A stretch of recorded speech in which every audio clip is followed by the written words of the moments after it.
নমস্কার, good afternoon students. তো দেখো আজকে আমাদের টপিক কি রয়েছে বিজ্ঞান বিষয়ে। তো আজকে আমাদের টপিক রয়েছে, যেটা বোর্ডে লেখা আছে তোমরা দেখতে পাচ্ছ, চিহ্ন, সংকেত ও যোজ্যতা, সিম্বল, ফর্মুলা অ্যান্ড ভ্যালেন্সি। তো এই টপিকে আজকে তোমাদের যা যা জানা দরকার সেগুলো আমি তোমাদেরকে পড়াবো। এবং তাছাড়াও যদি তোমাদের কোনো রকম মনে প্রশ্ন আসে বা ডাউট থাকে, সেটা কিন্তু অবশ্যই তোমরা আমাকে জানাবে। ঠিক আছে, যাতে আমি তোমাদের সেই প্রশ্নগুলো বা ডাউটগুলো ক্লিয়ার করতে পারি। ওকে, তো চলো, এরপর আমরা কি করব, একটা শিক্ষামূলক উক্তি পড়ে নেব, শিক্ষামূলক বাণী পড়ে নেব।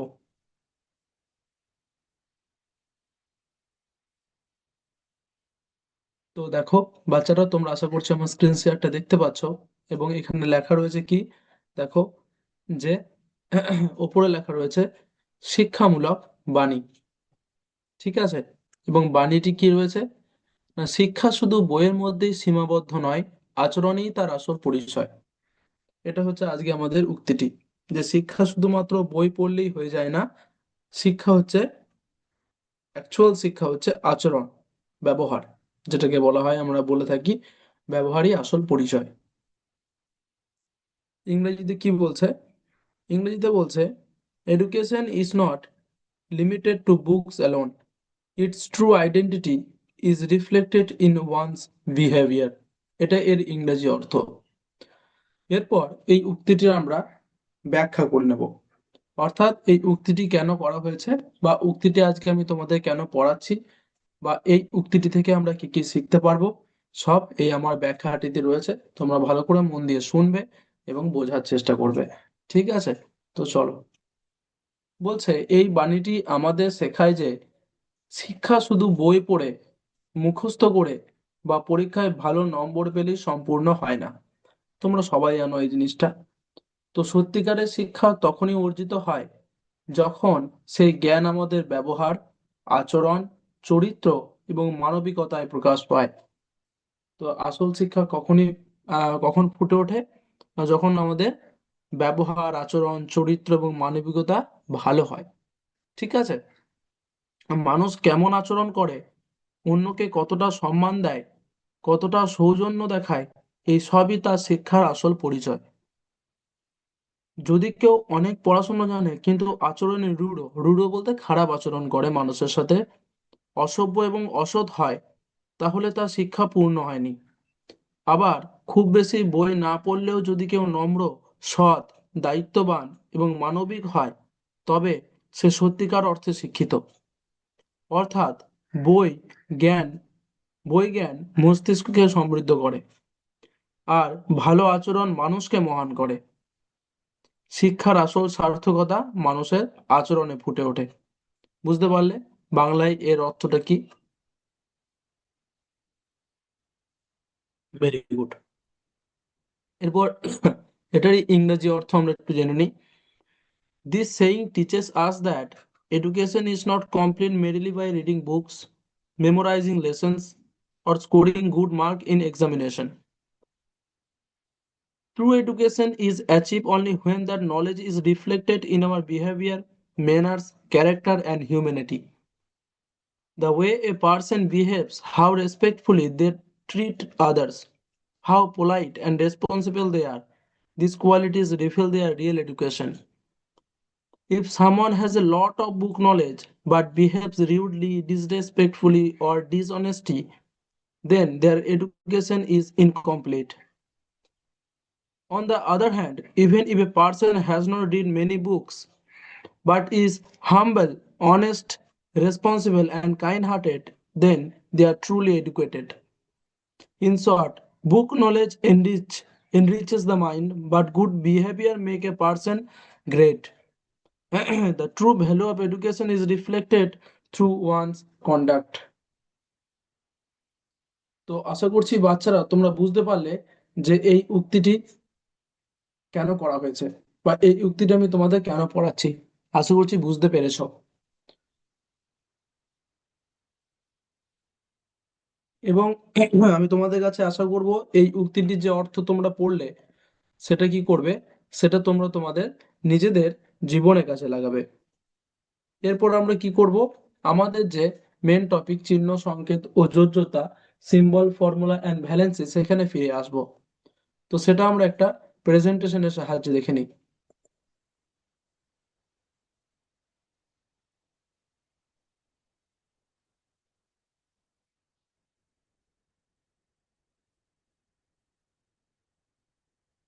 তো দেখো বাচ্চারা, আশা করছি তোমরা আবার আমার স্ক্রিন শেয়ারটা দেখতে পাচ্ছ। তো এখানে তোমরা দেখতে পাচ্ছ লেখা রয়েছে স্ক্রিন শেয়ারটাতে রসায়নের বর্ণমালা। অর্থাৎ আমাদের যেমন বাংলাতে বর্ণমালা হয়, ইংরেজিতে অ্যালফাবেট লেটার যেগুলো হয়, তারপরে আমাদের হিন্দিতেও আছে, সবেতেই আছে। তো সেরকম রসায়নের একটা বর্ণমালা কি, এই রসায়নের বর্ণমালাকে বলা হয় চিহ্ন সংকেত ও যোজ্যতা। ঠিক আছে। তো এরপর আমরা আস্তে আস্তে জানবো যে চিহ্ন কি, সংকেত কি, যোজ্যতা কি। তো প্রথমেই আমরা জানবো কি, না চিহ্ন, যেটা এখানে রয়েছে চিহ্ন জিনিসটা কি। তো চলো দেখে নিই। চলো, দেখো আশা করছি 1 নম্বরে তোমরা দেখতে পাচ্ছ লেখা রয়েছে চিহ্ন বা প্রতীক, সিম্বল কি, হোয়াট ইজ সিম্বল, সিম্বল কি, বলো তো, তোমরা একটু বলার চেষ্টা করো। দেখো, সিম্বল হচ্ছে, ধরো তোমাদের প্রত্যেককে একটা করে ভালো নাম আছে, ভালো নাম বলতে অফিসিয়াল নাম, যেটা তোমাদের স্কুলে নাম ধরে রাখা হয় না প্রেজেন্টের সময়। ঠিক আছে। তো এইটা, কিন্তু তোমাদের ঘরে তোমাদের মা বাবা ফ্যামিলি তোমাকে একটা ছোট নাম ধরে অবশ্যই ডাকে, প্রত্যেকজনকে, তাই তো? তো এই যে ছোট নাম ধরে ডাকছে, তাতেও কিন্তু তুমি সাড়া দিচ্ছ। তোমার নামটা হয়তো অনেক বড়, কিন্তু তোমাকে ছোট করে কেউ ডাকছে, ছোট নাম ডাক দিয়ে। ঠিক আছে, ছোট ডাক নামে ডাকছে, তাতেও কিন্তু সাড়া দিচ্ছ তুমি। তার মানে কি, তুমি জানো ওটাও তোমার একটা নাম, ওটাও তোমার ছোট নাম। তো এখানে সেটাই বলছে যে তোমার ডাকনাম যেমন ছোট, মোলের ডাকনামও তেমন ছোট। ঠিক আছে। বলছে দেখো, চিহ্ন হলো কোনো মৌলের সংক্ষিপ্ত রূপ বা সংকেত, যা সেই মৌলের একটি পরমাণুকে বোঝায়। তো আমাদের যে মৌলগুলো আছে, সেই মৌলগুলো অনেক বড় বড় নাম। অক্সিজেন, ঠিক আছে, হাইড্রোজেন, নাইট্রোজেন, ঠিক আছে, এই যে কত বড় বড় কঠিন কঠিন নাম। তো সেগুলোকেই ছোট বা সংক্ষিপ্ত আকারে লেখার জন্য চিহ্ন বা প্রতীকের ব্যবহার হয়ে থাকে। ঠিক আছে, যেমন কি বলছে, কোন মৌলের পুরো নামের সংক্ষিপ্ত রূপকে চিহ্ন বলে। কোন একটা মৌল, ধরো যেমন উদাহরণ দেওয়া রয়েছে অক্সিজেন, এর পুরো নামের সংক্ষিপ্ত রূপকে চিহ্নিত বলে। তো অক্সিজেনের পুরো বানান কি, দেখো লেখা রয়েছে এখানে OXYGEN, অক্সিজেন। তো এর পুরো, এটা হচ্ছে পুরো নাম, পুরো নাম। এই পুরো নামের সংক্ষিপ্ত রূপকে কি বলা হচ্ছে এখানে, ও। তো এটাই হচ্ছে এর চিহ্ন বা প্রতীক। তাই বলছে মৌলের পুরো নামের সংক্ষিপ্ত রূপকে চিহ্ন বলে। আশা করছি বুঝতে পারলে তোমরা। আরো একটা উদাহরণ নিচে দেওয়া রয়েছে, যেমন দেখতে পাচ্ছ হাইড্রোজেন, হাইড্রোজেন, HYDROGEN, হাইড্রোজেন, কত বড় একটা বানান, তাই না? কত বড় একটা নাম। তো এটাকে কি বলা হচ্ছে ছোট করে, এইচ, বড় হাতের এইচ, মনে রাখবে এগুলো সব কিন্তু ক্যাপিটাল, বড় হাতের এইচ, ও, এগুলো সব বড় হাতের। তো এই যে হাইড্রোজেনকে শুধুমাত্র এইচ বলেই আমরা বুঝতে পারছি, এইচ মানেই হচ্ছে হাইড্রোজেন গ্যাস, মানে হাইড্রোজেন। ঠিক আছে।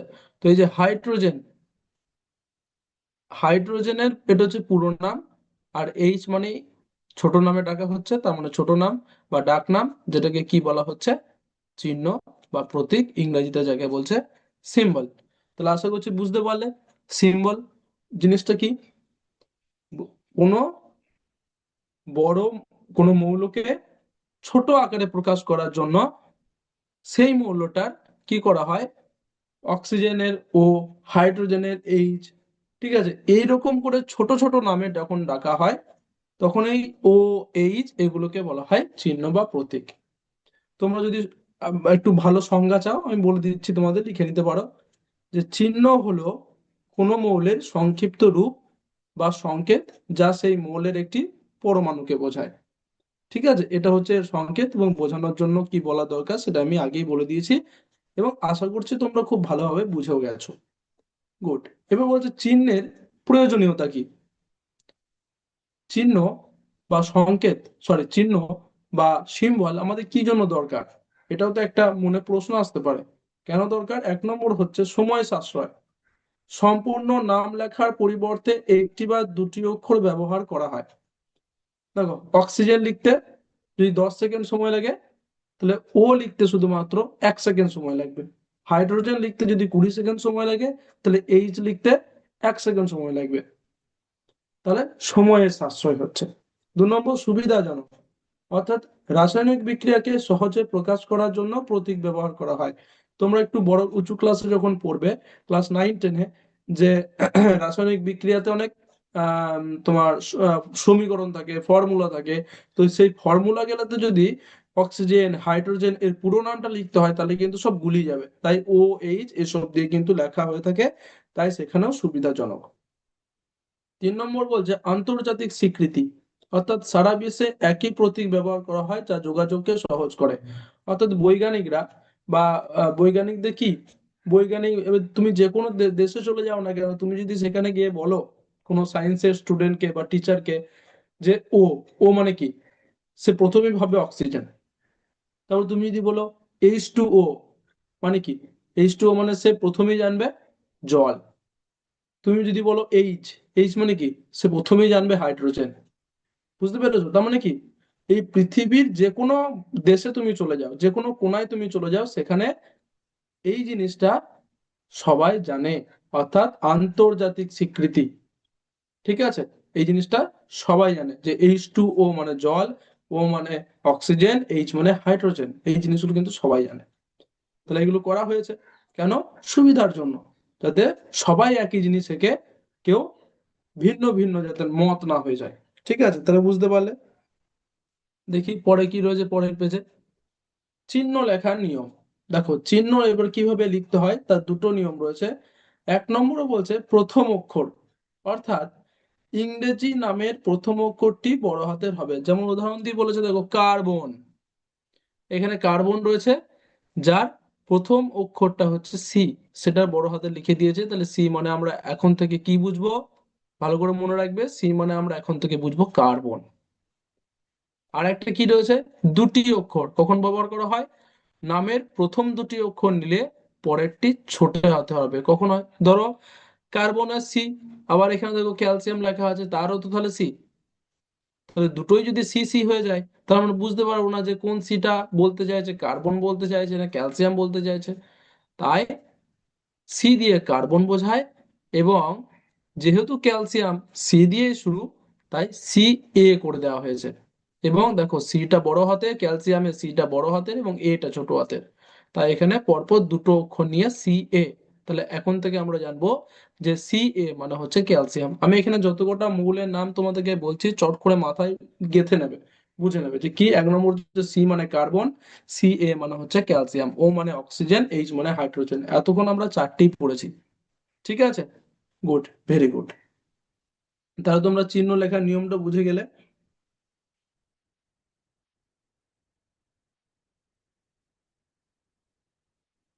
তারপর দেখো কি রয়েছে পেজে, কিছু মজার ল্যাটিন নাম। অর্থাৎ কিছু কিছু মৌল আছে যে মৌলগুলোর কিন্তু কি হচ্ছে, ইংলিশটা, ইংলিশের প্রথম অক্ষরটা নেওয়া হচ্ছে বা প্রথম দুটো অক্ষর নেওয়া হচ্ছে। কিন্তু কিছু কিছু মৌল আছে যেগুলোর প্রথম অক্ষরটা নেওয়া হয় না, তার ল্যাটিন নামের প্রথম অক্ষর নেওয়া হয়, বা ল্যাটিন নামের প্রথম দুটি অক্ষর নেওয়া হয়। তারপর স্ক্রিন শেয়ারে তোমরা দেখতে পাচ্ছ, প্রথমেই মৌলের নাম রয়েছে সোডিয়াম। প্রথমে কি নাম রয়েছে, সোডিয়াম। ঠিক আছে, সোডিয়ামের কি বানান, SODIUM, সোডিয়াম। তো সেই সোডিয়াম, তো সোডিয়ামের এস বা SO কি এখানে এর সিম্বল, ঠিক আছে, এখানে অ্যাড করা হয়েছে, মানে SO বা এস লেখা রয়েছে, নেই। কারণ কি, কারণ হচ্ছে সোডিয়ামের ল্যাটিন নাম ব্যবহার করা হয়েছে। দেখো, নাইট্রিয়াম, ন্যাট্রিয়াম, NATRIUM, তাই তো, NATRIUM। তো সেখান থেকে এন এ নেওয়া হয়েছে। তাহলে এন এ মানে আজ থেকে আমরা কি জানবো, সোডিয়াম, সোডিয়াম মৌল। তারপরে পটাশিয়াম, পটাশিয়ামের দেখো বানান দেখো, কিন্তু এখানে দেখো সিম্বল লেখা রয়েছে কে। কেন? না এর ল্যাটিন নাম হচ্ছে KALIUM, তাই এখানে কে নেওয়া হয়েছে। আবার দেখো লোহা, লোহার কি আয়রন, তাহলে এর আই হওয়া দরকার ছিল বা আর হওয়া দরকার ছিল, কিন্তু এখানে FE কেন?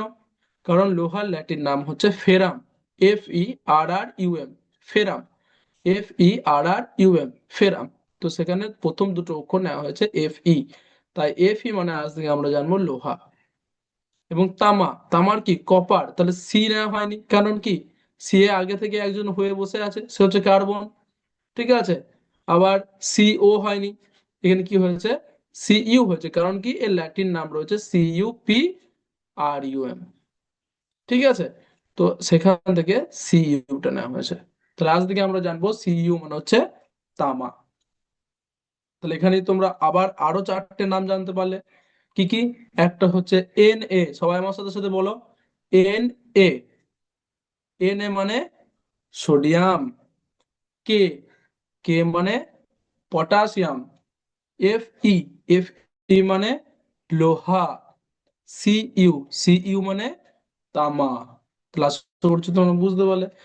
অনেক সময় এই জিনিসটা আমরা ভুল করে ফেলি, যে কে লেখা রয়েছে, কে মানে আমরা অনেক সময় ভেবে ফেলি যে কে মানে ক্যালসিয়াম। না, ক্যালসিয়ামের কি পড়লাম? CA, CA মানে হচ্ছে ক্যালসিয়াম, তাই না? একদম। তো কে মানে মনে রাখবে পটাশিয়াম। তাহলে এখানে চারটে জানতে পারলে এবং এর আগে চারটে জেনেছো, হয়ে গেল। তাহলে আটটা মৌলের নাম, সংকেত, সিম্বল তোমরা, সরি সংকেত বলছো, সিম্বল তোমরা জানতে পারলে। এরপর আমরা কি করব? এরপর আমরা চলে যাব নেক্সট পেজ। সংকেত বা ফর্মুলা জিনিসটা কি? বলছে বর্ণ দিয়ে যেমন শব্দ হয়, চিহ্ন দিয়ে তেমনি সংকেত হয়।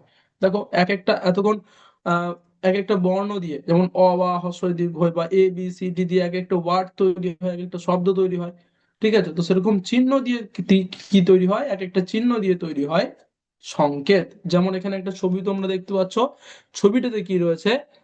H2O, অর্থাৎ এটা হচ্ছে একটা জলের অণু, ঠিক আছে, মলিকুল, জলের অণু, H2O।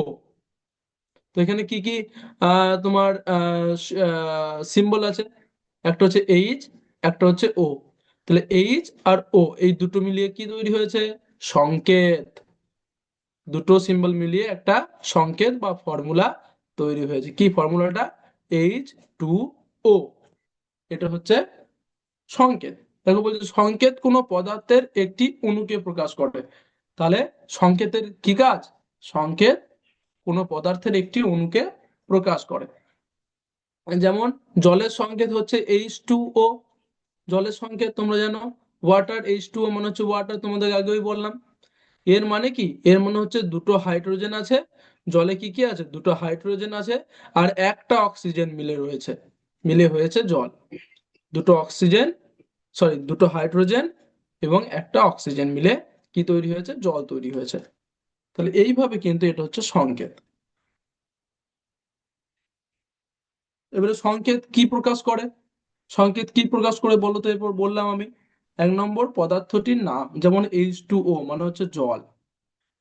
তারপরে কি? পদার্থটির একটি অণুর মধ্যে কি কি পরমাণু আছে? একটা অণু H2, একটা অণু, তার ভিতরে কি কি পরমাণু রয়েছে? একটা হচ্ছে H হাইড্রোজেন, আর একটা হচ্ছে O অক্সিজেন। তাহলে দুটো হাইড্রোজেন এবং O অক্সিজেন। এবং প্রতিটি পরমাণুর সংখ্যা কত সেটাও কিন্তু প্রকাশ করে কে? না ফর্মুলা, সংকেত। যেমন হাইড্রোজেন দুটো, অক্সিজেন একটা রয়েছে, নিচে লেখা রয়েছে দেখো, দুটো হাইড্রোজেন আর একটা অক্সিজেন মিলে জল হয়েছে। তো সেখান থেকে আমরা এগুলো থেকে কি বুঝতে পারছি? ফর্মুলা বা সংকেত থেকে সেগুলো, এই জিনিসগুলো বুঝতে পারছি। এরপর কি রয়েছে দেখি। এরপর রয়েছে দেখো যোজ্যতা, ভ্যালেন্সি। হাতের খেলার সাহায্যে আমরা বুঝবো। সায়েন্স সব সময় খুব মজাদার হয়, তাই না? সব খেলার ছলে আমরা বুঝবো। বলছে মনে করো পরমাণুদের হাত আছে। পরমাণু তোমরা বুঝলে, পরমাণুর ভেতরে কি কি থাকে একটু মনে পড়িয়ে দিই। পরমাণুর ভেতরে মাঝখানে একদম এই দেখো, এই হাতের মাঝ এইটা রয়েছে, এটা হচ্ছে পরমাণু।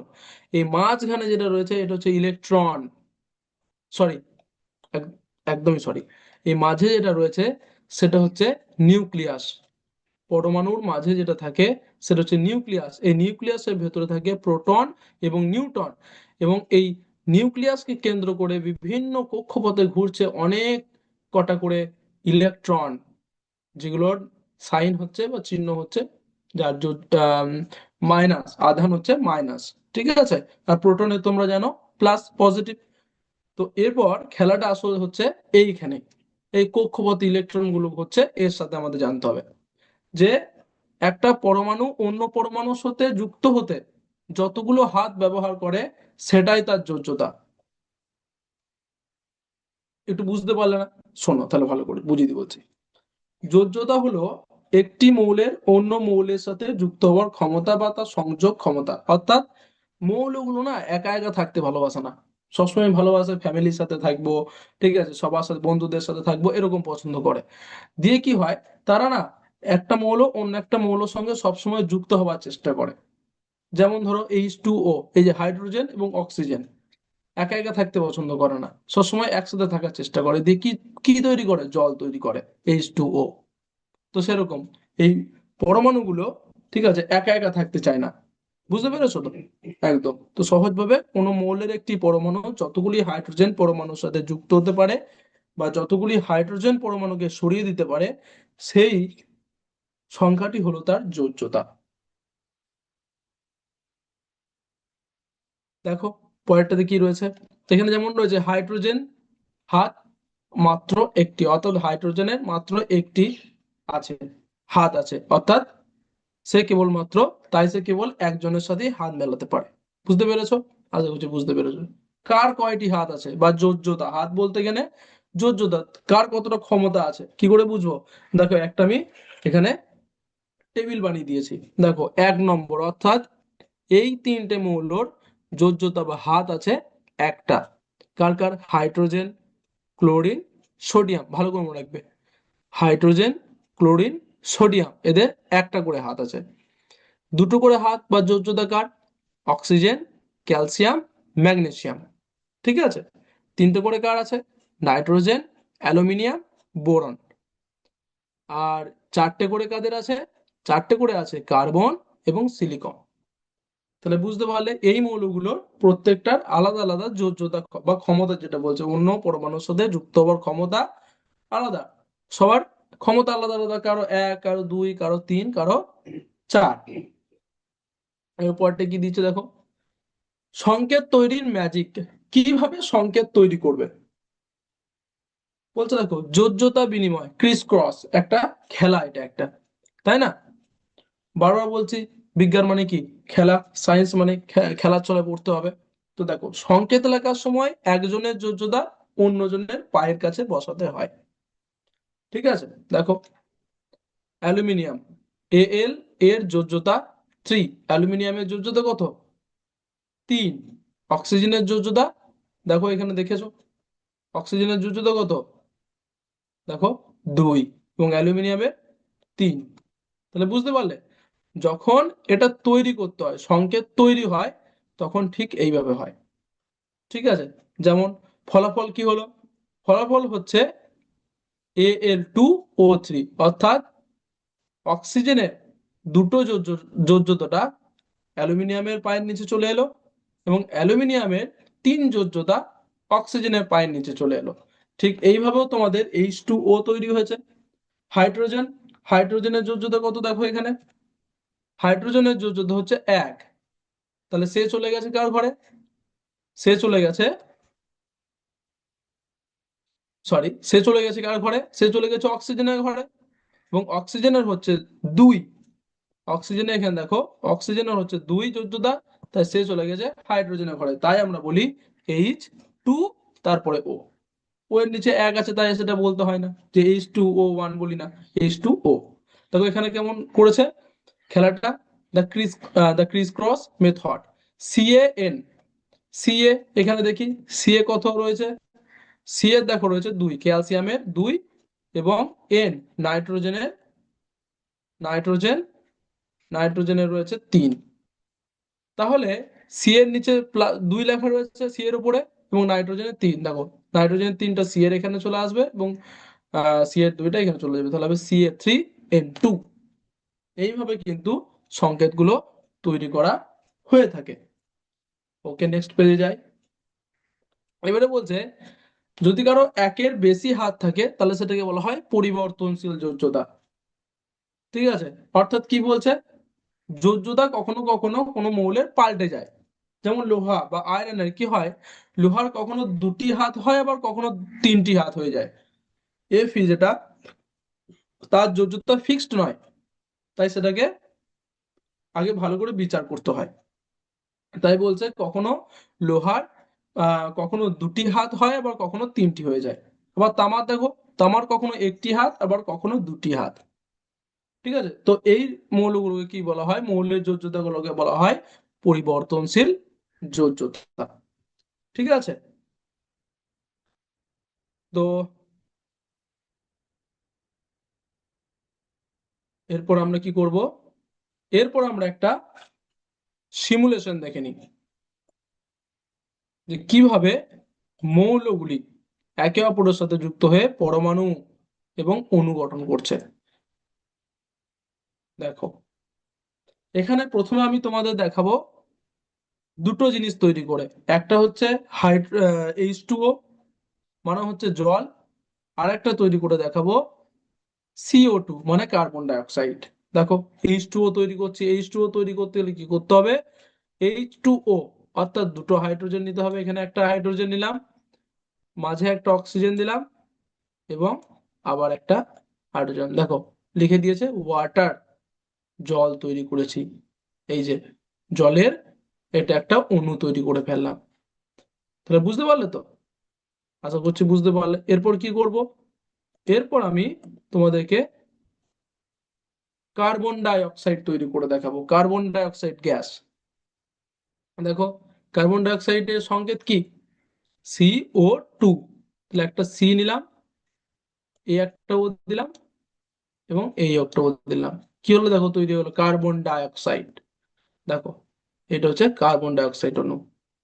ঠিক আছে, তো এইভাবে আমরা তৈরি করতে পারি এবং আরো অনেক কিছু তৈরি করতে পারি। যেমন এখানেও সেম জিনিসই আছে। ঠিক আছে, NH3 তৈরি করতে পারি। ঠিক আছে, NH3,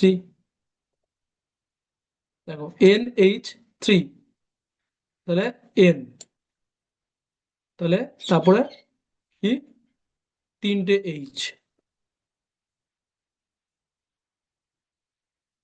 দেখো অ্যামোনিয়া, NH3 মানে হচ্ছে অ্যামোনিয়া। তো সেই অ্যামোনিয়া আমরা তৈরি করে ফেলেছি।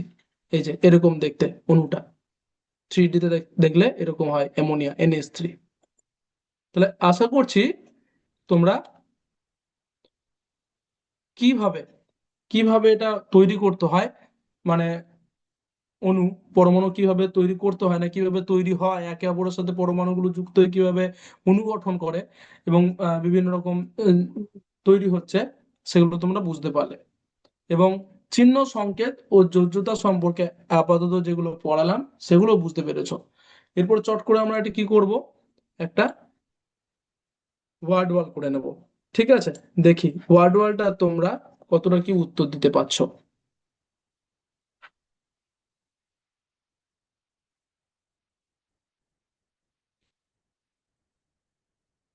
দেখো এখানে 6টা প্রশ্ন আছে, 6টা প্রশ্নের বক্স আমি চাবি দিয়ে খুলবো।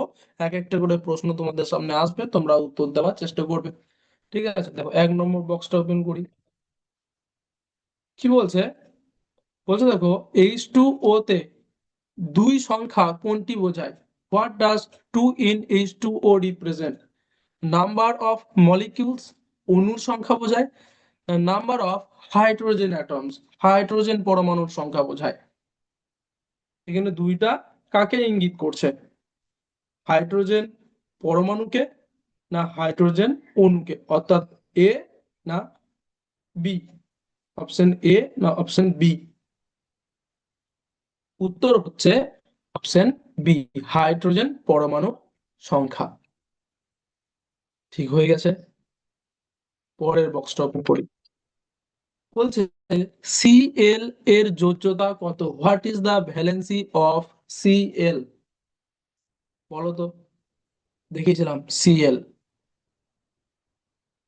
সিএল এর যোজ্যতা কত, what is the valency of CL, option A 1, option B 2। উত্তর হচ্ছে অপশন বি, 2।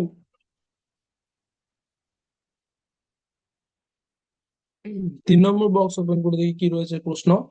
উপাদানের চিহ্ন সাধারণত কোন ভাষা থেকে নেওয়া হয়? From which language are most element symbols derived derived? Option A Greek, option B Latin. কোথা থেকে নেওয়া হয়, সাধারণত কোন ভাষা থেকে উপাদানের চিহ্নগুলো ব্যবহার করা হয়? দেখালাম অনেক কোটা দেখিয়েছি, 4-5টা উদাহরণ দেখিয়েছি। তাহলে উত্তর হবে অপশন বি, ল্যাটিন। 4 নম্বর বক্সটা ওপেন করি। CO2 এ অক্সিজেনের পরমাণু সংখ্যা কত? How many oxygen atoms are there in CO2? Option A 1, option B 2। অক্সিজেনের কটা পরমাণু রয়েছে? তোমরা দেখতে পাচ্ছ খুব সহজ, এখানে লেখাই তো আছে CO2, তার মানে দুটো। দেখো, দুটো। 5 নম্বর টোকেন করি।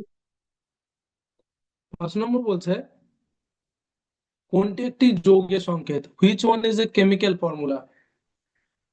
Option A O, option B NaCl। কোনটা একটা যৌগের সংকেত? যৌগ, মৌল নয়, যৌগের সংকেত। যৌগ যৌগ জিনিসটা কি না, যার ভেতরে দুটো বা তার বেশি মৌল মিশে থাকে। তো মৌল কি, যার ভেতরে একটাই মৌল থাকে, মানে একটাই, যেমন ধরো O2, H2, এগুলো হচ্ছে একটা করেই আছে, হাইড্রোজেন আছে, অক্সিজেন আছে। তো সেগুলো হচ্ছে মৌল, এবং যৌগ হচ্ছে কারা, যার ভেতরে, যেমন এখানে কি উত্তর হচ্ছে যেমন NaCl। ঠিক আছে, Na মানে নাইট্রোজেন, এবং Cl, তো এই দুটো মিলিয়ে কি তৈরি হচ্ছে? নুন তৈরি করছে, লবণ, তাই না? তাহলে NaCl।